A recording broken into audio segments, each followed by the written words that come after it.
যে সত্য ধর্ম, চিরন্তন চিরন্তন ধর্ম, যার কোনো বিনাশ নাই।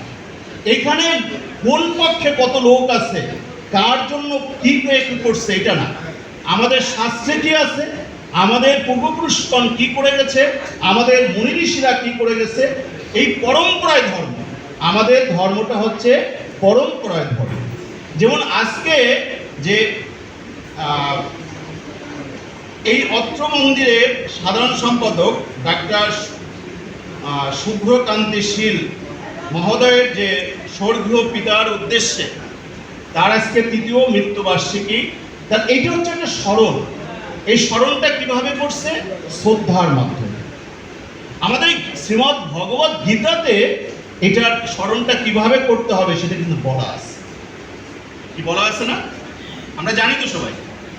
আমরা যদি প্রথম অধ্যায়ের 41 নম্বর শ্লোক আপনারা যদি সকলে পড়ছেন, মানে একটু বোঝার ব্যাপারটা এক একজনের এক এক রকম থাকে। এখানে কিন্তু স্পষ্ট করে বলা আছে যে আসলে আমাদের পূর্বপুরুষের জন্য কিভাবে স্মরণ করতে হয়। আমাদের পূর্বপুরুষের স্মরণটা হচ্ছে যে সাংবৎসরিক। এটা প্রতি বছরে যে তারিখে উনি আমাদের থেকে মানে ভগবানের কাছে চলে গেছেন, ওই তারিখটাকে ঠিক রেখে তাকে শ্রদ্ধা চিত্ত, এটা হচ্ছে শ্রদ্ধা নিবেদন। আমরা সনাতনীরাই একমাত্র হচ্ছে যে আমরা কি বিশ্বাস করি? জন্মান্তরবাদ বিশ্বাস করি। এবং আমাদের সনাতন ধর্ম বলে যে আমাদের একটা মনুষ্য জন্ম আমরা যে পেয়েছি, এটা হচ্ছে কি জন্য পেয়েছি? আমার ভগবত প্রাপ্তির জন্য। আমাদের ভগবত প্রাপ্তির জন্য। ভগবত প্রাপ্তি কি? ভগবানকে প্রাপ্তির জন্য। আমাদের মনুষ্য জন্ম ছাড়া অন্য কোনো জন্মে ভগবত প্রাপ্তি হয়। তাহলে ভগবত প্রাপ্তি কিভাবে হবে? এটা হচ্ছে আমাদের বোঝার ব্যাপার। আমাদের ধরেন পূর্বপুরুষ অনেকেই আমাদের থেকে বিগত হয়ে গেছে, আমরা কি কেউ বলতে পারি যে তারা কি অবস্থায় আছে? এখন আমরা যে এইখানে যে নববৃন্দাবন ধামে শুদ্ধ ভক্তরা উপস্থিত হয়েছে, আজকে এই কোন এক ভক্তের উসিলায় তো আমার পূর্বপুরুষরা উদ্ধার পেতে পারে। এবং একমাত্র শরণাগতি দুইটা জিনিস, একটা হচ্ছে আপনার আন্তরিকতা, দ্বিতীয়টা হচ্ছে যে ভগবানের আপনার প্রতি মানে কৃপা। এই দুটার সমন্বয় হলেই আমরা আমাদের এই জীবন থেকে যে আমাদের পরম প্রাপ্তি যেটা, সেটার পথকে আমরা সুগম করি। তাহলে শ্রীমদ্ ভগবত গীতার আজকে যেহেতু 1 ঘন্টার পাঠ, আমি শ্রীমদ্ ভগবত গীতার মোটামুটি 20-30টা শ্লোক আপনাদের সামনে বলবো, এবং যাতে শ্রীমদ্ ভগবত গীতার জিসটা বেরোয় আসে। পুরাটা তো বলা সম্ভব হবে না, তো এইটুকু একটু কৃপা দৃষ্টিতে আপনারা একটু সাইলেন্টলি শুনবেন। আসলে কনসেন্ট্রেশন যদি না থাকে, যিনি বক্তা এবং যিনি শ্রোতা দুই পক্ষেরই সমস্যা। তো আমি আপনাদের কাছে একটু বিনীতভাবে অনুরোধ করব, এইটুক সময়, অল্প একটু সময় একটু আপনারা সাইলেন্ট থাকবেন। আর পাঠের সময় হয় কি, যদি কানে অন্য কোনো শব্দ আসে, বিশেষ করে আমার ক্ষেত্রে, আমি এটা আমার দুর্বলতাটা আপনাদের কাছে বলছি, যদি পাঠের সময় কোনো শব্দ আরেকটা আসে, তখন কিন্তু ওই কনসেন্ট্রেশন থাকে। আর কনসেন্ট্রেশন না থাকলে সিকোয়েন্সটা আসে, মানে একটু এলোমেলো হয়ে যায়। তো আপনারা একটু কৃপা করবেন যাতে এই পাঠের অন্তত আমরা সবাই কিছুটা হলেও, যদি ভগবান আমার মুখ দিয়ে, ভগবান যদি না সমর্থ দেয় তাহলে তো আমার মুখ দিয়ে কিছুই বেরোবে না।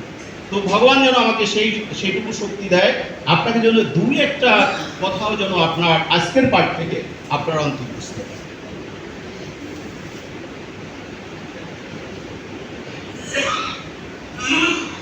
আমরা পাঠটাকে এইভাবে নিচ্ছি, আমরা শ্রীমদ্ ভগবত গীতায় কয়জনের মানে পাই?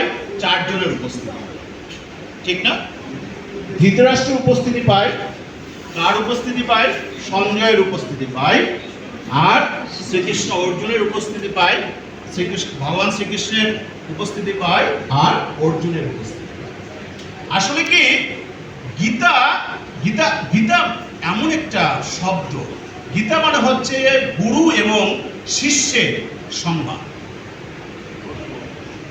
গুরু এবং শিষ্যের সংবাদ। তাহলে গুরুতে, তাহলে আমরা গীতায় কি পাবো? যে আমরা গুরু পাবো এবং শিষ্য পাবো। তো গুরুর, গীতায় গুরুকে আমরা সবাই জানি ভগবান শ্রীকৃষ্ণ, আর শিষ্যকে অর্জুন। তাহলে এইখানে গুরুকে আমাদের গীতায় বলা আছে, যদি গুরু হয়, গুরু সংক্রান্ত কিন্তু অনেক কিছু, গুরুতত্ত্ব কিন্তু গীতার ভিতর অনেক কিছু আছে। তো আমরা সেটা একটু ইলাবোরেটলি বলবো যতটুকু সম্ভব হয়। আমরা এখানে কর্ম নিয়ে, যেহেতু গীতাটা হচ্ছে কর্ম, জ্ঞান, ভক্তি এর সমন্বয় হচ্ছে গীতা, ঠিক না? আর গুরুতত্ত্ব আছে, স্বধর্ম আছে। এই পাঁচটা ব্যাপার যদি আমরা একটু বুঝি তাহলে কিন্তু গীতাটা বুঝতে খুব সোজা। আর পাঁচটা আরো অনেক ব্যাপার আছে, কিন্তু এই পাঁচটা ব্যাপার হচ্ছে কি খুবই আমাদের জন্য রিলেটেড। তো আমরা একটু শুরু করি এই পাঁচটা বিষয়ের পরে, আমরা আজকে 1 ঘন্টার ভিতরে যতটুকু সম্ভব হয়। অথ শ্রীমদ্ ভগবদ গীতা প্রথম অধ্যায় অর্জুন বিষদ যোগ, শ্লোক নাম্বার 1, অর্থসহম। ধৃতরাষ্ট্রবাচ ধর্মক্ষেত্রে কুরুক্ষেত্রে সমবেতা উজস্ববম মামকা পাণ্ডবস্যৈবম কিমা কুর্বত সঞ্জয়। দেখেন এইখানে সঞ্জয়ের কাছে ধৃতরাষ্ট্র জিজ্ঞাসা করছে যে ধর্মক্ষেত্রে কুরুক্ষেত্রে উপস্থিত আমার পুত্রগণ এবং পাণ্ডুর পুত্রগণ কি করবে? আসলে কি যুদ্ধক্ষেত্রে কি হবে? যুদ্ধক্ষেত্রে যুদ্ধ হবে, কিন্তু ধৃতরাষ্ট্র জানে যেটা অন্যায়, এই যুদ্ধটা হচ্ছে এটা অন্যায়, এবং অন্যায়ের অংশীদার আমিও, ঠিক না? ধৃতরাষ্ট্র যদি তার ছেলেদের বাধা দিত তাহলে কি যুদ্ধ হতো? তাহলে অন্যায়, শুরুটা কি হলো? অন্যায় কি? তার মনে একটা সংশয় যে যুদ্ধক্ষেত্রে উপস্থিত হয়েছে, উপস্থিত হওয়ার পরেও আসলে কি হচ্ছে, আসলে যুদ্ধ হবে কিনা, তার মনে সংশয়। সেটা তার যে পার্শ্বদ ছিল সঞ্জয়ের কাছে জিজ্ঞাসা করছে, ঠিক না? নাকি কোনো ভুল হলো? এখন সঞ্জয় কি বলছে দেখেন, যে প্রথম অধ্যায়ের যে দ্বিতীয় শ্লোক, সঞ্জয় বাচ দৃষ্টাতু পাণ্ডব অনেকম ভূরম দুর্যোধনাস্তথম আচার্যম উপসঙ্গম রাজা বাচনম অব্রবীতম। বলছে যে সঞ্জয় বলছে রাজা দুর্যোধন যুদ্ধক্ষেত্রে উপস্থিত হয়ে তার যে গুরুদেব ছিল দ্রোণাচার্য, কৃপাচার্য, তাদের কাছে যে বলছেন কি বলছেন, যে হে গুরুদেব দেখেন আমার পক্ষে কত সৈন্য। আপনারা সকলে জানেন যে এখানে 18 অক্ষয়ণীর সৈন্য ছিল কাদের? দুর্যোধনদের পক্ষে। আর 11 অক্ষয়ণীর সৈন্য ছিল পাণ্ডব, তার মানে 7 অক্ষয়ণীর সৈন্য বেশি ছিল। তাহলে দেখেন, যেহেতু দাপর যুগে ছিল অর্ধেক ধর্ম আর অর্ধেক হচ্ছে অধর্ম, সেক্ষেত্রে দেখেন অর্ধেক থাকার কথা ছিল, বাট যেহেতু দাপর যুগের একদম শেষ পর্যায়ে চলে আসছে, তাই অধর্মের প্রাদুর্ভাব বেশি হয়ে গেছে। তার জন্য দেখা যাচ্ছে যে ওই পক্ষে, অধর্মের পক্ষে অ্যাটলিস্ট 60% মানে সৈন্য বা তার সঙ্গীরা উপস্থিত হচ্ছে। কথাগুলো কি বুঝতে পারছে? এবং আমাদের কলিযুগে এসে কিন্তু আমাদের কি হয়েছে, এখানে মাত্র 1/4 হচ্ছে ধর্ম আর 75% হচ্ছে অধর্ম। এবং আমরা প্রত্যেকের জীবনে আপনি রিয়ালাইজ করে দেখবেন আমাদের এখানে কিন্তু অধর্মই বিরাজ করছে বেশি, এবং অধর্মের যে প্রভাব সেটাই কিন্তু আমাদের সমাজে অনেক বেশি, নাকি ভুল বললাম? এখন এই অধর্মে তাহলে 25% যে ধর্ম থাকবে তাদেরও কিন্তু সমাজে সেইভাবে মূল্যায়িত করে, ঠিক কিনা? তো কুরুক্ষেত্রের যুদ্ধক্ষেত্রে এই যে এত সৈন্য দেখে মানে দুর্যোধন আনন্দিত হচ্ছে যে তার পক্ষে সমস্ত ধরনের লোকজন, বিশাল বিশাল ধর্মযোদ্ধারা এখানে উপস্থিত হয়েছে, তাই দেখছে। এখন অর্জুন ভগবানকে বলছে, দেখেন প্রথমে কি বলছে, অর্জুন জানে হচ্ছে ভগবান হচ্ছে আমার সখা। অর্জুনের কাছে তো ততক্ষণ পর্যন্ত ভগবান হচ্ছে সখা। তখন অর্জুন ভগবানকে আদেশ করছে যে এই রথটা একটু দুই শরীরের মাঝখানে একটু নিয়ে যাবে। দেখেন এটা কি না বুঝতে পারলে তাই হয় না যে যার কাছে যা বলা উচিত না তাই বলছে। ঠিকই ভগবান কিন্তু মানে রথটাকে দুই শূন্যের মাঝখানে উভয় স্নায় মধ্যে রথ স্থাপয় মেঘষ্ট। এই দুই সৈন্যের মাঝখানে যখন রথ স্থাপন করেছে, অর্জুন দেখছে যে আমি কার সাথে যুদ্ধ করতে আসছি। আমার বিপক্ষে যারা যুদ্ধ করতে আসছে, কেউ আমার সখা, কেউ আমার মাতুল, কেউ আমার শ্বশুর, কেউ আমার বন্ধু বান্ধব, কেউ আমার গুরুজন, সকলেই তো আমার জন্য যুদ্ধ করতে আসছে। এটা দেখে অর্জুনের ভিতরে বিষাদের সৃষ্টি হয়েছে। এটাই হচ্ছে প্রথম অধ্যায়ের অর্জুনের বিষাদ। এই বিষাদ থেকেই এই শ্রীমদ্ ভগবদ গীতার ভগবানের কাছ থেকে যা কিছু আমাদের প্রাপ্তি, এই বিষাদ। এবং অর্জুন কি বলছে দেখেন, অর্জুন ভগবানকে বলছে 41 নম্বর শ্লোক, প্রথম অধ্যায়ের 41 নম্বর শ্লোকে ভগবান বলছে, শঙ্কর নরকায় এবং কুলগ্নম কুলাশাচম পতন্তি পিতর হি এষাম লুপ্ত পিণ্ড উদক ক্রিয়াম। এখানে বলছে যে ভগবান, আমরা যদি যুদ্ধ করি তাহলে পুরুষ তো সব মারা যাবে, থাকবে কে? যেহেতু ক্ষত্রিয়রাই তখনকার যুগে যুদ্ধ করবে, তাহলে উপস্থিত থাকবে কি অন্য বর্ণের কি থাকবে, আর মেয়েরা উপস্থিত থাকবে পৃথিবীতে। তাহলে এই মেয়েগুলোর বিয়ে হবে কাদের সঙ্গে? বর্ণ সংকরের সৃষ্টি। এবং বর্ণ সংকরের সৃষ্টি হলে কি হবে? যখনই বর্ণ সংকর হবে তখনও যে পূর্বপুরুষের, এই শ্লোকে কিন্তু আমাদের যে শ্রদ্ধা, আমাদের শ্রাদ্ধ করতে হয়, তর্পণ করতে হয়, এই শ্লোকেই।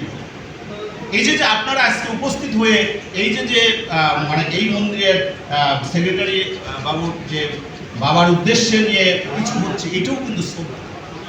তো বলছে যে এই যে শ্রদ্ধা, এই শ্রাদ্ধ যাবে, পিণ্ড যাবে, তর্পণ কিছুই হবে না। তাহলে তো আমার পূর্বপুরুষ যারা আছে তারা আর কখনোই এর থেকে উদ্ধার পাবে না। তার মানে তারা সবসময় কি হবে? এই নরকেই পতিত হবে। এটা অর্জুন কোথা থেকে জেনেছে? তার যে বংশ পরম্পরায় যারা ঋষি ছিল, মুনি ঋষি ছিল, সেই মুনি ঋষিদের কাছ থেকে জেনেছে। দেখেন অর্জুন হচ্ছে ভগবানের সখা। অর্জুন কোন পর্যায়ে? আমার আপনার মতন লোক। অর্জুনের মনে সংশয় হচ্ছে যে আমি যুদ্ধ করব, দুই পক্ষেরই সৈন্য মারা যাবে, মারা গেলে পরে কি হবে? তার তো আর মানে শ্রদ্ধা, শ্রাদ্ধ, জলপিণ্ড কিছুই দেওয়া হবে না। তাহলে আমার পূর্বপুরুষগণ আর কখনোই এই পৃথিবী থেকে উদ্ধার পাবে না, কখনোই ভগবানের পাদপদ্মে স্থান পাবে। এই প্রথম অধ্যায়ের 43 নম্বর শ্লোকে আবারও অর্জুন ভগবানকে বলতেছে, উৎসন্ন কুল ধর্মাণম মনুষ্যনাম জনার্দনম।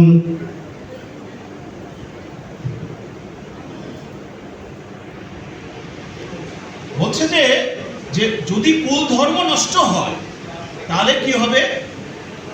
এই মানুষরা কখনোই আর নরক থেকে স্বর্গে। কুল ধর্ম, আমরা কিন্তু এখন কুল ধর্ম মানি না, কুল ধর্ম নিয়ে আমাদের কোনো কথা হবে, কিন্তু ভগবান বলছে মানতে হবে। এটা হচ্ছে স্বভাব নিয়ত। এই স্বভাব নিয়ত, আমরা স্বভাব নিয়ত শব্দটাকে বুঝি না। কারণ হচ্ছে আপনি এই পৃথিবীতে এই জন্মে যা যা কাজ করবেন, ভালো কাজ করবেন, সেটাই রিফ্লেক্ট হবে পরবর্তী জন্মে আপনার স্বভাব নিয়ত। দেখবেন যে আমাদের অনেক ছেলে মেয়ে যারা জন্মের পরে মন্দিরে যেতে চায়, মন্দিরে যায় কীর্তন করে, আরতি করে, সে পূজা অর্চনা করে, সে দেখবেন যে খোল বাজাইতে পারছে, হারমোনিয়াম বাজাইতে পারছে, ভালো ভালো গান করতে আসছে ভগবানের। কিন্তু আর একজন ছেলে আছে, জন্মের পরে দেখবেন যে সে কখনোই মন্দিরে আসতে চাচ্ছে না, মন্দিরে আসলে পরে সে দেখবেন যে তার মানে অ্যাটিটিউড যেটা সেভাবে পরিপূর্ণ না। এটা কি এই জন্মে? এটা হচ্ছে যে তার পূর্ব জন্মের স্বীকৃতি, পূর্বে জন্মের অবস্থা। তাহলে আমরা বুঝতে পারলাম যে আমরা পূর্বপুরুষের জন্য অবশ্যই কি করা উচিত? শ্রদ্ধা নিবেদন করা উচিত। শ্রদ্ধা নিবেদন কিভাবে? এইভাবে ভক্ত সঙ্গের মাধ্যমে করতে পারে। কলিযুগে যেহেতু মানে মহাপ্রভু বলে গেছেন নাম সংকীর্তনের মাধ্যমে করতে পারে, অথবা শ্রাদ্ধ, যে বার্ষিক শ্রাদ্ধ আছে সেটার মাধ্যমে। বুঝতে পেরেছেন নাকি কোনো ভুল? আচ্ছা, এখন ভগবান শ্রীকৃষ্ণ গীতাতে অর্জুনকে কিভাবে তার কার্য সম্পাদন করার ক্ষেত্রে কি কি বলল তার চেষ্টা। ভগবান শ্রীকৃষ্ণ দ্বিতীয় অধ্যায়ে সাংখ্য যোগে ভগবান শ্রীকৃষ্ণের যে প্রথম শ্লোক সেটা তো আমরা সবাই জানি। অর্জুনকে বলছে কুতস্ত্বা কস্মালম ইদম বিষমে সম উপস্থিতম অনার্যজিষ্টম অস্বর্গম অকৃতি করম অর্জুনম। প্রথমে অর্জুনকে ধমক দিচ্ছে, তুমি এগুলো কি বলছো? তোমার এই মোহ কোথা থেকে আসছে? তুমি আসছো ধর্ম যুদ্ধ করতে, আর ধর্ম যুদ্ধ করতে এসে তুমি বলছো তুমি যুদ্ধ করবা না। তুমি এটা কেন বলছো? তোমার এটার ধমক। দেখবেন যদি কোনো স্টুডেন্ট কোনো টিচারের কাছে কোনো কোশ্চেন করে, যদি সহজ কোশ্চেন হয়, টিচার আগে একটু ধমক দেয়, ধমক দিয়ে ওকে একটু কি করে যাতে ও অ্যাটেন্টিভ, যেন ও যা বলতে চায় সেটা যেন ভালো করে শোনে। ভগবানও কিন্তু সেই রোলটাই প্রথমেই একদম যে তুমি যা বলছো এটা তো অনার্যজনক, আমরা আর্য, তুমি আর্যদের মতো কথা বলছো না, তুমি যা বলছো ক্ষত্রিয় রচিত বলছো না, তুমি যা বলছো যে স্বর্গের পথকে সুগম করবে না, তুমি সব বলছো যা নরকে যাইতে হয় সেই কথাগুলো তুমি বলছো, তোমার মুখে এটা শোভা। এই ধমক খাওয়ার পরে অর্জুন ভগবান কি বলছে, ভগবান আজকে রূপ দেখতে পারছে অর্জুন অন্যভাবে।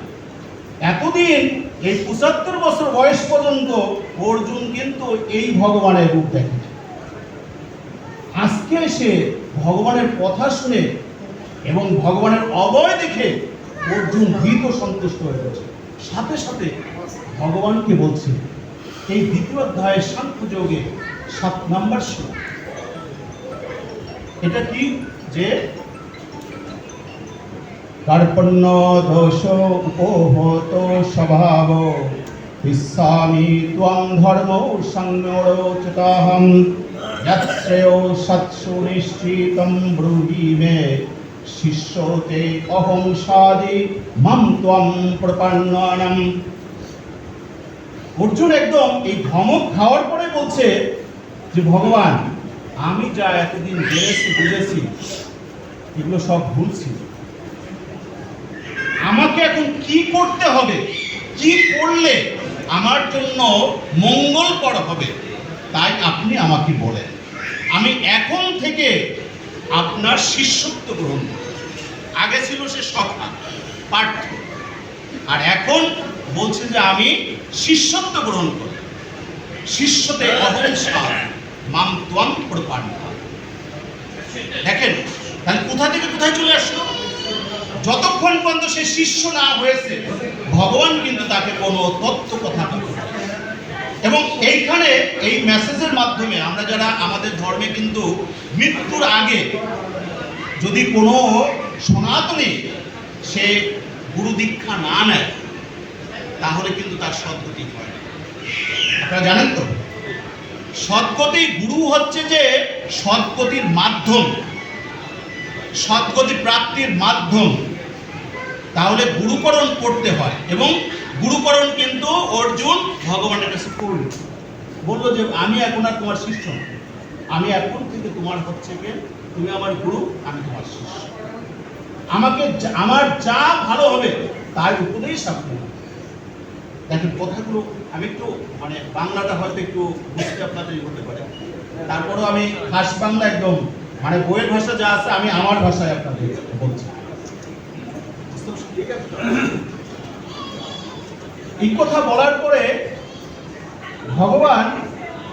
ভগবান দেখছে যে না ও তো লাইনে আসছে, এখন যা বলবো আস্তে আস্তে সব শুনবে।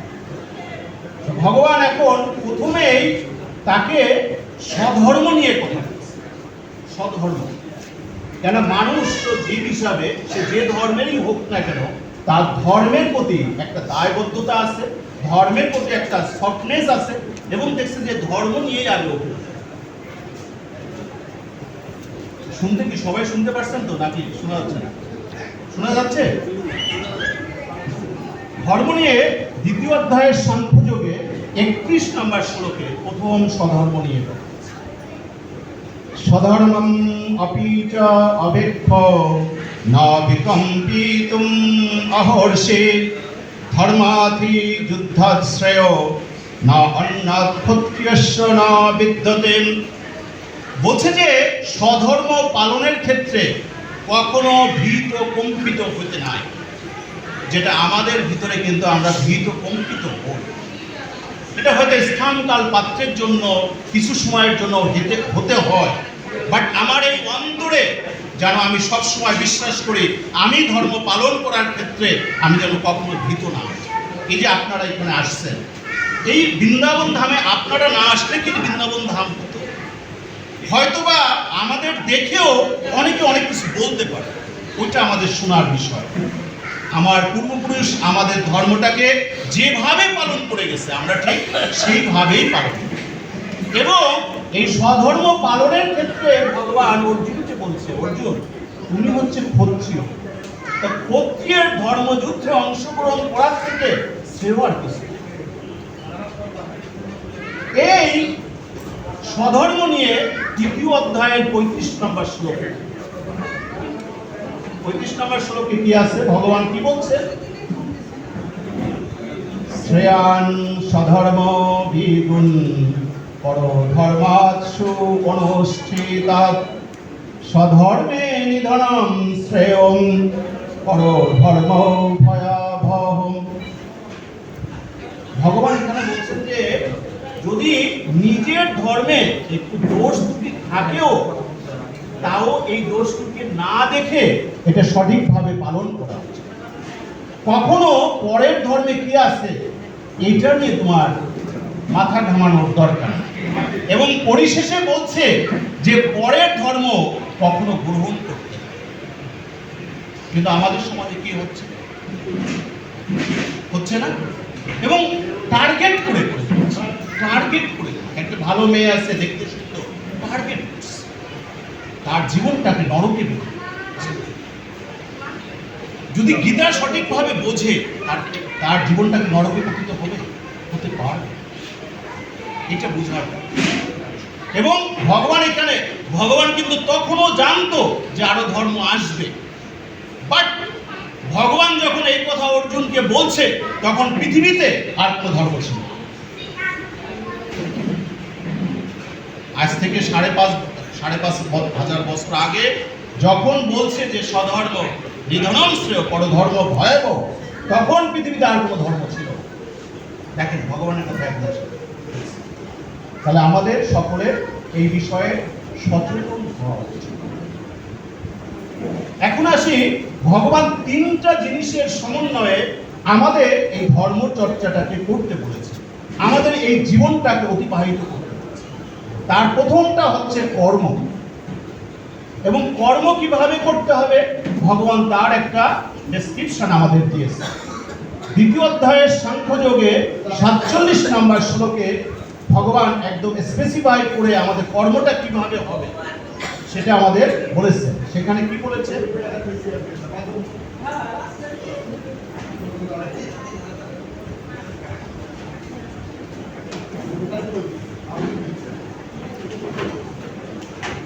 বলেছেন কর্মাণি এব অধিকারস্তে মা ফলেষু কদাচন মা কর্মফল হেতুর্ভূমা এই সঙ্গ অস্তৌ অকর্মাণি।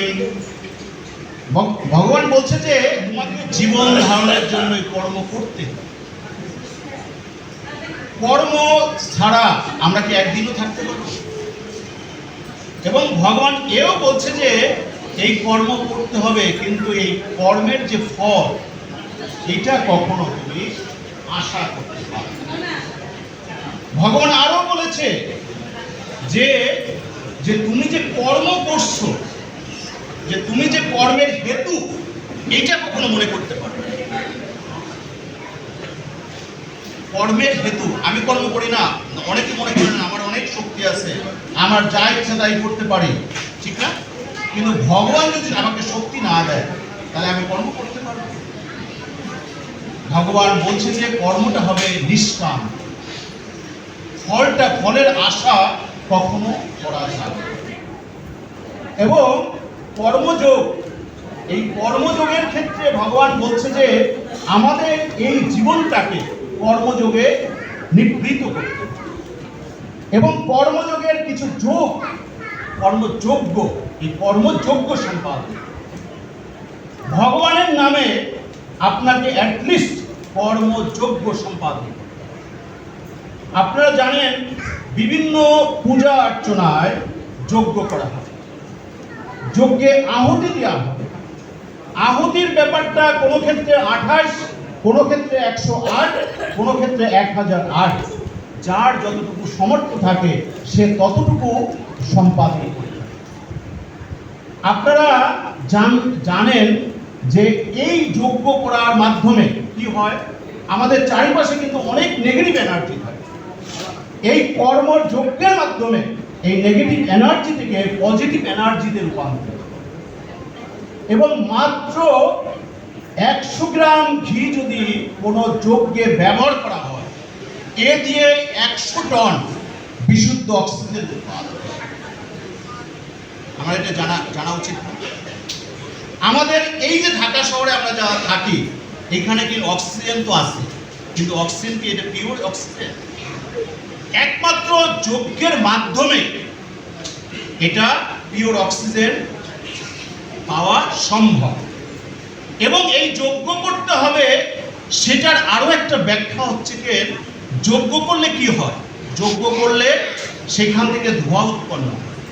যজ্ঞের ভিতরে বিভিন্ন যে ওয়াটার থাকে, ওয়াটার পোর্শন থাকে, কি হয়, বাষ্পায়িত হয়। সেই বাষ্পায়িত হলে কি হয়, সেটা মেঘে রূপান্তরিত হয়। সেই মেঘে রূপান্তরিত হলে কি হয়, সেটা থেকে বৃষ্টি হয়। আর বৃষ্টি হলে কি হয়, বৃষ্টি হলে জীবের সৃষ্টি হয়, খাদ্যের সৃষ্টি হয়, আর খাদ্য থেকে জীবনের সৃষ্টি হয়। যজ্ঞই কখনো করলেন না, তাহলে ভালো জীবন কিভাবে, ভালো বীজ কিভাবে আসবে?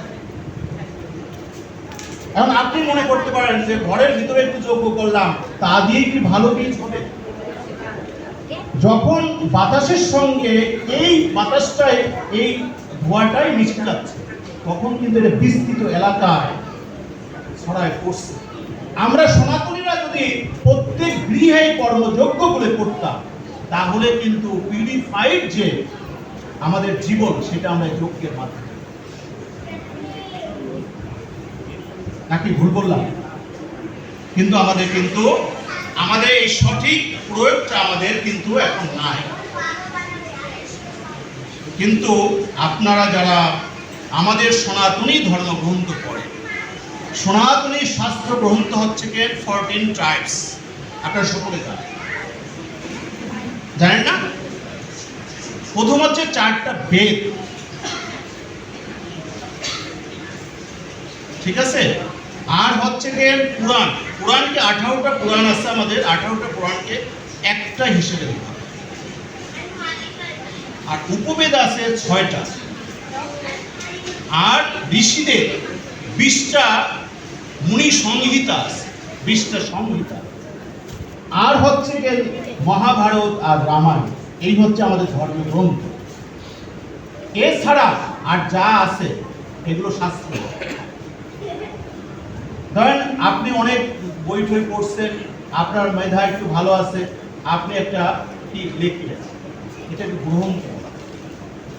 আর ওই যে 14 ট্রাইবস, এটা হচ্ছে শাস্ত্র।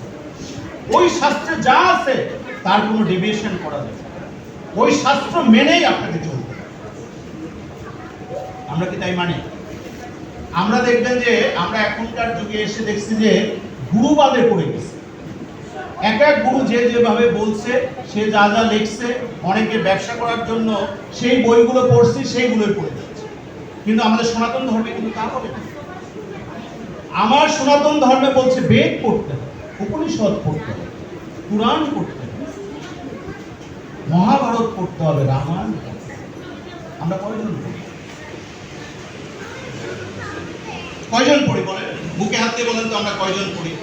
এখন যদি আপনি নাই পড়েন, তাহলে আপনি আপনার এই এই দেহটা কিভাবে পবিত্র?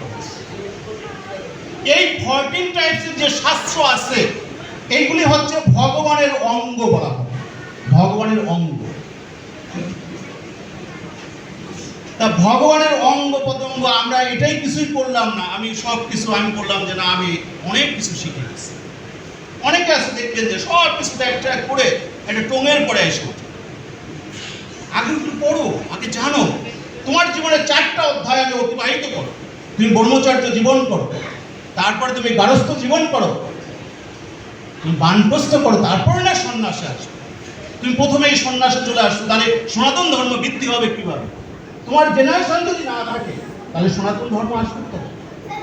এই যে ধরেন আপনি যদি আপনার ফাদারের সন্তান ছিল বলে তো আপনি এটাকে, এই যে আজকের এই মিলন মেলা হচ্ছে, আপনি যদি এরকম ভাবে যদি সন্তান কারণ না থাকে, তাহলে তার জেনারেশন থাকবে। তাহলে ব্রহ্মচর্য জীবন কার জন্য? ব্রহ্মচর্য জীবন। এবং মহাপ্রভু, যেহেতু মহাপ্রভুকে আমরা সব কিছুতে প্রিফার করি, কলিযুগ মহাপ্রভু কিন্তু ব্রহ্মচর্য জীবনকে নিষেধ করেছে। ব্রহ্মচর্য জীবন বই পড়ার জন্য, শাস্ত্র জানার জন্য, তার নিজেকে সুন্দর করে জীবনটাকে অতিবাহিত কিভাবে করতে হবে সেটার জন্য। কিন্তু আমরা কি তাই করি? আমরা সেটা করছি। এখন আমরা শ্রীমদ্ ভগবদ্ গীতায় যে জ্ঞানের, যে আমরা আগেই বলেছি যে স্বধর্ম, কর্ম, জ্ঞান এবং ভক্তি, এই 3টা নিয়ে তো বলছি, তাই না? এখন জ্ঞান নিয়ে ভগবান কি কি বলছে? 4th অধ্যায়ের 37 এবং 38 নম্বর শ্লোকে ভগবান বলছে, নহি জ্ঞানেম সদৃশ্যং পবিত্রং ইহ বিদ্যতে তৎস্বয়ং যোগ সংসিদ্ধ কালেন আত্মনি বিন্দতে শ্রদ্ধাবান লভেতু জ্ঞানম তৎপরো সংযতেন্দ্রিয়ম জ্ঞানং লব্ধ পরমং শান্তিম অচিরেণ অধিগচ্ছতি। ভগবান এখানে বললেন পৃথিবীতে জ্ঞানের থেকে পবিত্র আর কিছু নাই, এক বাক্যে বললেন। এবং ভগবান বলছে এই জ্ঞান কার হয়? যিনি শ্রদ্ধাবান, যিনি যোগী, যিনি নিষ্ঠাবান, যিনি একাগ্র চিত্তে এই শাস্ত্র অধ্যয়ন করে, ভগবান তার ভিতরেই জ্ঞান। এবং যারা শিষ্য হন, এই 4th অধ্যায়ের 35 নম্বর শ্লোকে ভগবান কিন্তু গুরু শিষ্যের যে পরম্পরার যে কিভাবে পাওয়া যায় সেটা নিয়ে আরেকটা শ্লোক আছে। তদ্বিদ্ধি প্রণিপাতেন পরিপর্শ্রণ সেবায়াম উপদেক্ষন্তি তে জ্ঞানম জ্ঞানীনম তত্ত্বদর্শিনম। ভগবান এখানে বলছেন যে যাকে আপনি গুরু মানবেন, তাকে দণ্ডবাদ প্রণাম করতে হবে, তার সেবা করতে হবে। আপনার মনের ভিতরে যত জিজ্ঞাসা আছে, এই ধর্মীয় জিজ্ঞাসা তো আমাদের অনেক রকমের থাকতে পারে, বাট এই জীবনের ঊর্ধ্বগতির জন্য, ভগবত প্রাপ্তির জন্য আপনার যা যা জিজ্ঞাসা আছে, আপনি যদি তাকে শ্রদ্ধা চিত্তে সব তার কাছে কোশ্চেন করেন, সমস্ত কোশ্চেনের উত্তর উনি কিন্তু আপনাকে দিবেন। আমরা কি তাই করি? আমরা গুরুকরণ কি সেইভাবে করি? গুরুর কাছে হয়তো কোনো রকম ভাবে আমরা একবার দীক্ষা নিয়েছি, সেই দীক্ষা নেওয়ার পরে যা যা করণীয় সেই আর করা হয়। ঠিক না?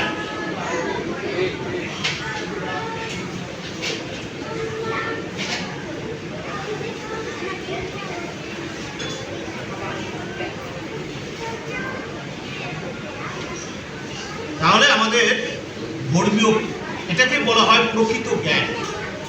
প্রকৃত জ্ঞান কোনটা? শাস্ত্রীয় জ্ঞানকে বলা হয় প্রকৃত জ্ঞান। আর আপনি প্রাতিষ্ঠানিক জ্ঞান, সামাজিক জ্ঞান, পারিবারিক জ্ঞান, এগুলো কিন্তু অনেক জ্ঞান আছে, সমস্ত জ্ঞানেরই প্রয়োজন, কিন্তু প্রকৃত জ্ঞান হচ্ছে শাস্ত্রীয় জ্ঞান। শাস্ত্রীয় জ্ঞান আপনি যদি আহরণ করতে পারেন, তার থেকে যদি অমৃত আপনি আস্বাদন করতে পারেন, তাহলে তাই দিয়ে আপনার দেহ, মন এবং বাক্য পবিত্র হবে। এবং এই দেহ, মন, বাক্য পবিত্রের মাধ্যমে ভগবত প্রাপ্তি। আমার জীবনের উদ্দেশ্য হচ্ছে ভগবত প্রাপ্তি।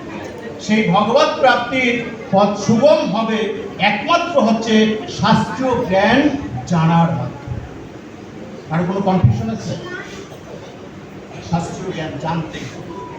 আর যেহেতু একদম কলি যুগে প্রথম দিন, একদম মানে প্রারম্ভে ভগবান আমাদের জন্য এই শ্রীমদ্ ভগবত গীতার জ্ঞান দিয়েছে, যার জন্য আমরা এই গীতাকেই বেশি প্রসার করে থাকি, বেশি মেনে চলি। কারণ হচ্ছে এটা পড়লে পরে, এটা বুঝলে আমাদের জীবনের কি উদ্দেশ্য, জীবনটাকে কিভাবে অতিবাহিত করতে হবে, তার সমস্ত কিছু আমরা এর ভিতরে পেয়ে যাই। তো 700 শ্লোক পড়তে আপনার আমার কতদিন লাগবে? যদি একদিন একটা করে শ্লোক পড়ি তাহলে না 2 বছর লাগবে। কিন্তু তাও দেখবেন যে অনেকের জীবন দশায় এই 700 শ্লোক একবার করেও পড়া হয়। এটা বাস্তবতা নাকি? আপনারা সবাই পড়েন, আপনারা সবাই অবশ্যই পড়েন। এবং এই শ্রীমদ্ ভগবত গীতা যদি প্রতিদিন একটা করে শ্লোক পড়েন, আপনার ভিতরে আমাদের যে আদি ভৌতিক, আদি দৈবিক যে প্রভাবগুলো, এই প্রভাবগুলো আপনার শরীরের উপরে কখনোই পড়বে না। আপনি আমাদের শরীরে দেখবেন বিভিন্ন ধরনের রোগ চলে আসে। এটা কি ভগবান দিছে? ভগবান আপনার শরীরটাকে এমন ভাবে দিয়েছেন, মানে জন্ম থেকে মৃত্যু পর্যন্ত আপনার কোনো রোগ হবে না। বাট ভগবান যে কাজগুলো করতে বলেছে, সেই কাজগুলো আমি আপনি করি না বিধায় আমাদের সমস্ত শরীরে রোগ এসে আসে। আর আমরা কিন্তু রোগ হওয়ার পরে ভগবানের কাছে যাই, ভগবান আমার এই রোগটা হয়েছে, তুমি আমাকে সাহায্য করো, যারই হোক। কিন্তু আপনাকে মনে রাখতে হবে, আপনি যদি ভগবানের নির্দেশিত পথগুলো মেনে চলেন, আপনার শরীরে কখনো রোগ হবে না। কারণ আমাদের যারা মুনি ঋষি ছিল, জন্ম থেকে মৃত্যু পর্যন্ত তাদের কিন্তু কখনোই কোনো রোগ হয় না। তার মানে হচ্ছে যে আমরা সেই আমাদের যে পরম্পরা, যে নির্দেশিত পথ, সেটাকে আমরা হয়তো অনেকটাই মেনে চলি নাকি নষ্ট। তো এইটা হচ্ছে কি, এটা বলার উদ্দেশ্য হচ্ছে যে আপনি প্রকৃত জ্ঞানী হয়ে যদি সেটা চর্চা করেন, অনুধাবন করেন, অনুসরণ করেন, অনুকরণ করেন, তাহলে দেখবেন যে আপনি আপনার জীবনের পথটা সোজা। এখন ভক্তিযোগের, এখন লাস্ট এসে আমরা ভক্তিযোগ নিয়ে, ভক্তিযোগে ভগবান বলছে যে এই 9ম অধ্যায়ের 22 নম্বর শ্লোকে ভগবান বলছে, অনন্য চিন্তয়ন্তে মাম ये जनाः परिपाश्चाते तेषां नित्य अभियुक्तानां जगाभ्यां वहामि आहं। ভগবান প্রথমে একটা শব্দ বলছে, অনন্য চিত্ত। অনন্য চিত্ত যখন ভগবানকে স্মরণ করবেন, তখন পৃথিবীর আর কোনো কিছু স্মরণ করতে পারবেন না। আমাদের এই পৃথিবীতে চিন্তা হচ্ছে 2 রকমের। একটা হচ্ছে যে জাগতিক চিন্তা, আর একটা হচ্ছে জগদীশ্বরের চিন্তা। জাগতিক চিন্তা হচ্ছে যে আমরা ফ্যামিলি করি, ফ্যামিলির যে এই পৃথিবীতে যা কিছু আমাদের বন্ধন, সংসার বন্ধনের চিন্তা। আর একটা হচ্ছে জগদীশ্বর, যিনি আপনাকে এই পৃথিবীতে পাঠিয়েছেন, স্পেসিফিক কার্য সম্পাদন করার জন্য তাকে যখন স্মরণ করবেন তখন আর পৃথিবীতে অন্য কিছু স্মরণ করতে পারবেন। আমরা কি তাই করি? আমরা ধরেন এই মন্দিরে আসি, মন্দিরে এসেও ধরেন 1 ঘন্টা থাকবো, তারপরেও কিন্তু আমাদের চিন্তাটা কিন্তু বাইরে থাকে, জগদীশ্বরের জন্য চিন্তা থাকে না। নাকি ভুল বললাম? জগদীশ্বরের চিন্তা যখন করবেন তখন কিন্তু অন্য কোনো চিন্তা করা যাবে না। ভগবান এখানে একদম এই শ্রীমদ্ ভগবত গীতাতে অনন্য চিন্তায়ন্তে না বলছে যে আমার যখন স্মরণ করবা অনন্য চিন্তে, অন্য কিছু চিন্তা করতে পারবা না। আমাকে স্মরণ করো, আমি তোমাকে সবকিছু দেব। তুমি যা পৃথিবীতে পেয়েছো সেটা তো পেয়েছো, আর যা পাও নাই সেটাও আমি তোমার জন্য বহন করব। ভগবান বহন কি? আর ভগবান আর কি করবে? ভগবান আমাদের ভক্তদের কমিটমেন্ট দিচ্ছে, তুমি আমাকে স্মরণ। আমরা যদি ভগবানের আরো শ্লোক, বিভিন্ন শ্লোকগুলো দেখি, যেমন যদি আমরা মোক্ষযোগী,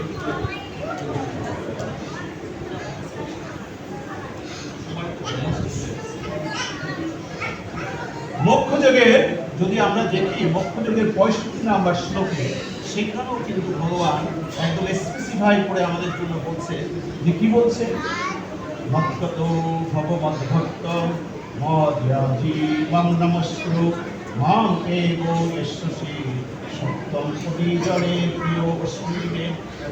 ভগবান এখানে একদম বলল যে তুমি হচ্ছে আমার প্রিয়, তুমি আমার আমাকে চিত্ত দাও, আমার আরাধনা করো, আমাকে প্রণাম করো, আমাকে নমস্কার করো। আমি তোমাকে প্রতিজ্ঞা করছি, প্রতিজ্ঞা ভগবান প্রতিজ্ঞা করছে। ভক্ত হলে ভগবান প্রতিজ্ঞা করে, ভক্ত হতে হবে, ভগবানকে চাইতে হবে। আপনার ভিতরে ভক্তি উদয় হলে ভগবান আপনার কাছে আসবে। ভগবান তো আমার এই হৃদয়ে আছে।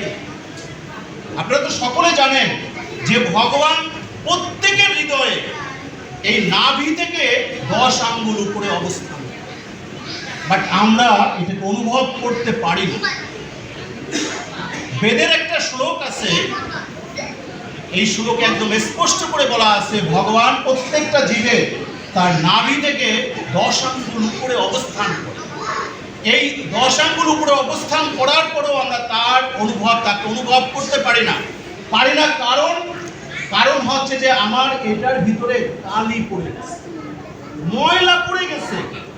এই ভগবানকে দেখার মতো আমার চোখ নাই। এই কালি কিভাবে দূরীভূত হবে? ভগবানের আরাধনার মাধ্যমে এই কালি দূরীভূত। দেখবেন যে উদাহরণ হিসেবে বলা যায় একটা আয়না যদি আপনি 4 দিন 5 দিন না মোছেন, তার উপরে দেখবেন যে একটা ময়লার আবরণ পড়ে গেছে। এবং বছরখানেক যদি নাই করেন তাহলে দেখা যাচ্ছে ওটা দিয়ে আর নিজের ছবি দেখতে পাবেন। তো ভগবান যে আপনার ভিতরে আছে, আপনি বছরের পর বছর ভগবানকে অনন্য চিত্তে ডাকেন না, ভগবানের পূজা অর্চনা করেন নাই, ভগবানের জন্য নাম কীর্তন করেন নাই, তাহলে ভগবান আপনার ভিতরে আছে আপনি কিভাবে বুঝতে পারবেন? বোঝা যাবে? আমাদের কিন্তু ত্রিসন্ধ্যা করার ব্যাপার আছে। আপনারা জানেন আমাদের সনাতনী হিসাবে আমাদের ত্রিসন্ধ্যা মাস্ট এবং ম্যান্ডেটরি। আমরা কি তাই করি? ত্রিসন্ধ্যা শব্দের অর্থ কি? ত্রিসন্ধ্যা হচ্ছে যে সন্ধিকাল। একটা হচ্ছে যে ধরেন রাত শেষ হচ্ছে, দিন আসছে, একটা সন্ধিকাল। আর একটা হচ্ছে সূর্য মাথার উপরে উঠছে, মাথা থেকে গেলে পড়ছে, ওই আরেকটা সন্ধিকাল। আর একটা হচ্ছে যে সূর্য অস্তমিত হচ্ছে আর কি হচ্ছে, অন্ধকার চলে আসছে। এই হচ্ছে ত্রিসন্ধ্যা। প্লিজ একটু কথা কম বলেন প্লিজ। তাহলে এই আমাদের কিন্তু এই ত্রিসন্ধ্যাকালীন সময় আমরা যদি আমাদের এই তপস্যা, পূজা অর্চনা সবকিছু করি, আমরা প্রকৃত ফল পাই। আমাদের কিন্তু বেদে আমাদের স্নান করব কখন সেটাও ডিফাইন, পূজা অর্চনা করব কখন সেটাও ডিফাইন। এবং আমার এই পৃথিবীতে জন্মগ্রহণ করলে আমার কিছু দায়বদ্ধতা থাকে, কিছু ঋণ আছে। সেই ঋণগুলো শোধ হলে আপনি পৃথিবী থেকে মুক্তি পাবেন, ভগবানের কাছে যেতে পারবেন। তার প্রথমটা হচ্ছে যে পিতৃঋণ। পিতৃঋণ আজকে যে দাদা ধরেন ওনার পিতার উদ্দেশ্য করে এই যে মানে মিলন মেলা করেছেন, এটা হচ্ছে পিতৃঋণ, পিতৃদেবকে শ্রদ্ধা করা। আর একটু সময় 5-10 মিনিট, তাহলে এই পিতৃঋণ আপনাকে শোধ করতে হবে। দৈব ঋণ, আপনি যে পৃথিবীতে আসছেন কার আশীর্বাদে আসছেন? ভগবানের আশীর্বাদে, দেবদেবীদের আশীর্বাদে। তাদের প্রদত্ত সবকিছু আমরা গ্রহণ করছি, তাদেরকে নিবেদন করে তারপরে গ্রহণ করতে হবে। এই দৈব ঋণ আমাকে শোধ করতে হবে। ঋষি ঋণ, ঋষি ঋণ, ঋষিরা যা বলে গেছেন, মুনি ঋষিরা যা বলে গেছেন সেটা মানার মাধ্যমে, তাদের বইগুলো পড়ে জানতে হবে এবং জেনে মানতে হবে, মানার মাধ্যমে তাদের ঋণ শোধ করতে হবে। আর হচ্ছে নিঋণ, আপনি যেখানে বাস করবেন, যে স্টেক হোল্ডার, সেখানে কিছু নিয়ম কানুন আছে, সেই নিয়ম কানুনগুলো আপনাকে মেনে চলতে হবে। আর হচ্ছে ভূত ঋণ, পঞ্চভৌতিক। আপনি পৃথিবীতে জন্মগ্রহণ করার পরে আপনার শরীর যেমন পঞ্চভূত দ্বারা তৈরি, ঠিক তদ্রূপ এই পঞ্চভূতকে আপনাকে দিতে হবে। কিন্তু আমরা পঞ্চভৌতিক কোন কাজ করে থাকি? একটু চিন্তা করুন। এই 5 ধরনের ঋণ শোধ হলে, তাহলেই আপনার জীবনের যে উদ্দেশ্য ভগবত প্রাপ্তি, সেই পথ সুগম।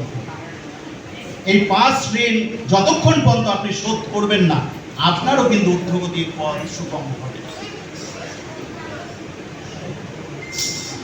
ভগবান 66 নাম্বার শ্লোকে এসে একদম মানে ভক্তি বলছে যে ভগবান দেখছে যে কলিযুগে তো আসলে আমাদের শর্টেস্ট লাইফ। আপনারা জানেন যে আমাদের আগে 1 লক্ষ বছর ছিল জীবন, তারপরে 10,000 বছর, তারপরে 1,000 বছর, আর কলিযুগে এসে আমরা পেয়েছি মাত্র 100 বছর। সেই 100 বছরের জীবনে ভগবান দেখছে যে অনেক কিছু বললে তুমি কিছু করতে পারবে না। বলছে যে তুমি কিছু না পারলে, যে সর্বধর্মান পরিত্যাজ্য মাম একম শরণং ব্রজ অহং ত্বং পাপেভ্যো মোক্ষয়িষ্যামি মা শুচ। ভগবান এখানে বলছে যে তুমি কোনো কিছু করতে না পারলে শুধুমাত্র তুমি আমার শরণ করো, আমি তোমাকে সমস্ত ধরনের পাপ থেকে মুক্ত করব, শোক করব। পৃথিবীতে কিন্তু কোনো কিছুর জন্য শোক করার কথা, এই গীতাতে 6 জায়গায় শোক করার কথা নিষেধ করা আছে, কিন্তু আমরা সেই শোকটাকেই বেশি করি। আর এই শ্রীমদ্ ভগবত গীতার একদম ভগবানের লাস্ট শ্লোক, 72 নম্বর শ্লোক, ভগবান কি বলছে অর্জুনকে? কশ্চিৎ এতৎ শ্রুতম পার্থ ত্বয়া একত্রে চিত্তসা কশ্চিৎ অজ্ঞান সন্মোহ প্রনষ্টতে মে ধনঞ্জয়। বলছে যে হে ধনঞ্জয়, আমি যে এতক্ষণ ধরে এত কথা তোমাকে বললাম, তুমি কি একাগ্র চিত্তে, একাগ্র মনে আমার কথা শ্রবণ করেছো? তোমার যে অজ্ঞানতার অন্ধকার ছিল, সে অন্ধকার কি তোমার দূর হয়েছে? ভগবান এখানে কিন্তু একদম নরম করে প্রথম দিলেন ধমক, তারপরে শেষে এসে ভগবান ভক্তের কাছে একদম যে তুমি কি মনে একাগ্র মনে কোনো কিছু শুনতে হলে একাগ্র মনে শুনতে হয়। ভগবান একদম কত সুন্দর করে বলছে দেখেন। এখন অর্জুন লাস্ট শ্লোকে এসে কি বলছে? 73 নম্বর শ্লোক, মোক্ষযোগের 73 নম্বর শ্লোক হচ্ছে অর্জুনের লাস্ট। বলছে যে নষ্ট মোহ স্মৃতি লব্ধা ত্বয়া প্রসাদৎ মে অর্জুন স্থিতি অস্মি মতে সন্দেহ করিষ্যে বচনম। বলছে যে ভগবান, আমরা প্রসাদ মানে মনে করি কি ভগবানের প্রসাদ, তাই না? আর অর্জুন এখানে বলছে যে আপনি যা যা বলছেন এটা হচ্ছে আমার কাছে প্রসাদ। এই প্রসাদ পেয়ে আমার ভিতরে যত অজ্ঞানতা আর অন্ধকার ছিল সব দূর হয়ে গেছে। আমার এখন কি কর্তব্য, কি করতে হবে, আমি সেটা নির্ধারণ করতে পেরেছি। এখন আপনি যা বলবেন আমি তাই করব। তার মানে হচ্ছে আমি এখন কুরুক্ষেত্রে যুদ্ধ করব। এতক্ষণ কিন্তু অর্জুনও বলে না যে আমি যুদ্ধ করব। দেখেন কোথা থেকে শুরু করছে আর কোথায় এসে মাত্র 45 মিনিটসের ভিতরে ভগবান এই অর্জুনকে এই ভগবানের যে কুরুক্ষেত্রের যুদ্ধক্ষেত্রে উপস্থিত হয়ে তাকে মাত্র 45 মিনিট এই কথা ভগবান বলছে। তারপর 45 মিনিট পরে যখন অর্জুন কমিটমেন্ট দিছে যে আমি এখন যুদ্ধ করব, তখন শেষ। আর এই কথা সঞ্জয় যে হস্তিনাপুরের থেকে শুনছে, তখনই ওই যুদ্ধ তখন শুরু হয় না, বাট কনক্লুশন কিন্তু ধৃতরাষ্ট্রের কাছে তখনই সেটা কোথা থেকে জানালো?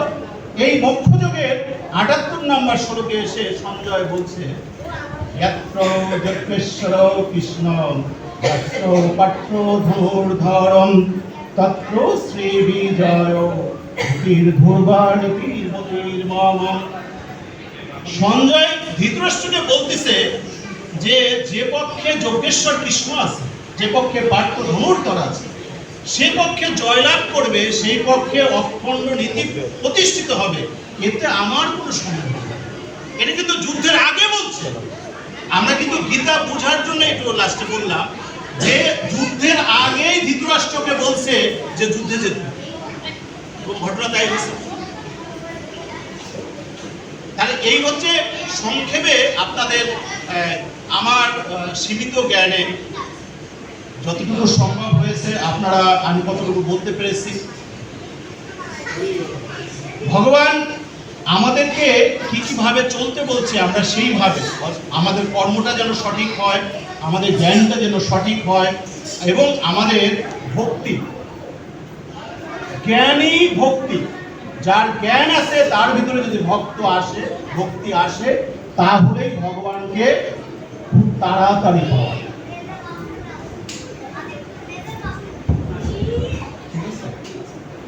আমরা এখন একটু সংক্ষেপে 2-3টা যেহেতু গীতা পাঠ হয়েছে, আমরা 2-1টা মাহাত্ম্য পড়ে, যেহেতু সময়ের কনস্ট্যান্ট আছে, আমরা শেষ করি। ওম নমো ভগবতে বাসুদেবায় নমঃ। ওম নমো ভগবতে বাসুদেবায় নমঃ। ওম নমো ভগবতে বাসুদেবায় নমঃ। শ্রীমদ্ ভগবদ গীতার মাহাত্ম্যে 43 নম্বর শ্লোক, মানে আমাদের জন্য একটা ইম্পর্টেন্ট। यत्र गीता विचारस्य पठनं तथा मदते तत्र श्री विजय। ভগবান রাধায়া সহ। ভগবান এখানে বলছে যেখানে গীতা পাঠ করা হয়, যেখানে গীতা বিশ্লেষণ করা হয়, সেখানে ভগবান কি হয়? শ্রী রাধিকার সহিত আনন্দের সহিত রাস। তো আজকে এখানে ভগবানের শ্রীমদ্ ভগবদ গীতা পাঠ করা হয়েছে, ভগবান এইখানে উপস্থিত আছে। ভগবান যেন আজকের এই গীতা পাঠ যে উদ্দেশ্য নিয়ে করা হলো, ভগবান যেন সেই ভক্তের মনোবাঞ্ছা পূর্ণ। ভগবান এর জন্য বেদে একটা মন্ত্র আছে। বেদের মন্ত্র হচ্ছে যে আমরা যারা মৃত ব্যক্তির উদ্দেশ্যে বেদের যে মন্ত্র, সেটা আমরা এখন পাঠ করছি। এই পাঠের মাধ্যমে আজকের এই গীতা পাঠ এখানে বিশ্রামে যাবে। ওম প্রেহি প্রেহি পতির্ভিহি পূর্বভিয়াত্রাং উভারাজন স্বাধ্যায়ং যমং পশ্যন্তি বরুণস্য নিমচম। ভগবান এই গীতা পাঠ হলো, গীতা পাঠে আমাদের ভুল ভ্রান্তি হতে পারে, কথায় স্লিপ অফ টাং হতে পারে, অথবা কোথাও হতে পারে। এটা ক্ষমা প্রার্থনা মন্ত্র আছে, আপনারা সবাই জানেন। ইয়াদক্ষরং পরিভৃষ্টং মাত্রাহীনং চ ইয়াদ্ভাবেৎ পুণ্যং ভবতু তৎসর্বং তৎপশ্চাৎজনার্দনম। ओम ऋचं वाचं प्रपद्ये मनोर्जुजः प्रपद्ये क्षमा प्रणं प्रपद्ये वायुज सौजमयी प्रणं जस्मै सिद्धं चक्षुष्वरिदायस्यं मतितिन्नं बृहस्पतिमे तदो धातुं स्थिन्नं भवतु भुवनस्य जस्पतिं। ओम स्वस्ति ओम स्वस्ति ओम स्वस्ति। ওম প্রিয়তম পুণ্ডরীকাক্ষং সর্বে যজ্ঞেশ্বরো হরি তস্মিং দুষ্ট জগৎ দুষ্ট নিতে নিত্যং জগৎ হে তৎকর্ম ফলং ভগবান শ্রীকৃষ্ণের শ্রীচরণেমস্তুম অনেন কর্মেণ শ্রী ভগবান প্রসীদতুম সর্বেষাং শান্তির্ভবতুম সর্বেষাং স্বস্তির্ভবতুম সর্বেষাং মঙ্গলং ভবতুম সর্বেষাং পুণ্যং ভবতুম। উপস্থিত সকল ভক্তবৃন্দের শান্তি, স্বস্তি, মঙ্গল এবং পূর্ণতা ভগবান যেন সকলকে দান করে, আমরা যেন এই সমস্ত কিছু নিয়ে ভগবানের শরণাগতি হতে পারি।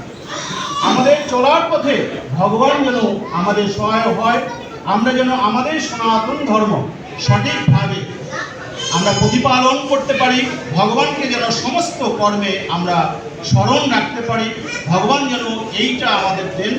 এইটা বলে আজকের মতো শ্রীমদ্ ভগবত গীতা পাঠ এখানেই আছে। জয় গীতা, জয় গীতা, জয় গীতা। শ্রীমদ্ ভগবত গীতা কৃপাহি কেবলম, ভগবান শ্রীকৃষ্ণ কৃপাহি কেবলম, গোবিন্দ কৃপাহি কেবলম। সকলকে আবারও শ্রীমদ্ ভগবত গীতা পাঠ এখানে বিশ্রাম করছি।